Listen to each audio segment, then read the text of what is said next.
اور اپنے سرکار کا امتی ہونے میں بھی رشک کیجیے گا کہ اللہ نے ہم گناہ گاروں کو اس نبی کا امتی بنایا.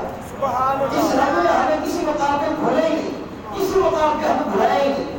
اب جب قرآن گردن جھکا کے کھڑا ہو گیا اپنی آرزو کی تکمیل کے بعد, جبریل امین نے عرض کیا یا رسول اللہ اب آپ قرآن کو سوار ہو جائیے, کیونکہ ہمارے اعلیٰ اور مقرر آنے والا آپ کے انتظار میں کھڑے ہوئے ہیں. حضور قرآن کے سوال نہیں بولے, گردن کو جھکا دیا, توقف فرمایا, حکم الہی ہوا اے جبریل دیر کو دیر. اور میرے محبوب سے پوچھ, میرا محبوب بیٹھتا کیوں نہیں قرآن پہ, یہ دیر کاہے کی ہے, گردن کیوں جھکائی ہے میرے محبوب نے, پریشان ہے, غمزدہ ہے, مجبور ہے. جناب جبریل امین نے آہستہ سے کہا حضور کیا بات ہے, آپ سوال کیوں نہیں ہو رہے, سارا جگ آپ کا منتظر ہے, آپ کیوں نہیں سوال ہو رہے. حضور نے فرمایا اے جبریل آج رب تعالیٰ مجھ پر تو اپنے کرم کی رحمت کی فضل کی بارش فرما رہا ہے.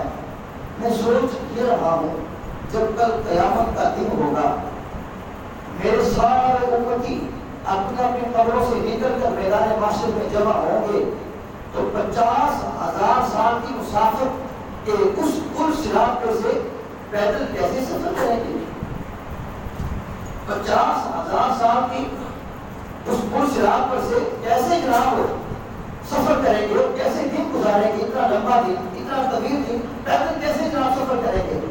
تو حکم الہی ہوا اے محبوب پریشان نہ ہو, غمزدہ نہ ہو, اپنی امت کا غم دل سے نکال دے.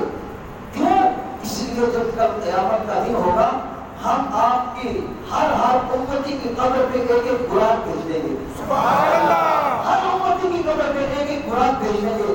اس قرآن پہ ہماری خاص عنایت ہوگی. آپ چلتے میں تمہیں پل صراط پار کرا دے گا اور 50,000 سال کے اس مسافت والے پل صراط سے آپ چلتے میں تمہیں بہشت بری کے اندر عطا فرما دے گا, بہشت بری کے اندر پہنچا دے گا. اس لیے محبوب پریشان نہ ہو, ہم نے آپ کی امت کا بھی انتظام کر لیا ہے. جب اتنا لمبا دن ہوگا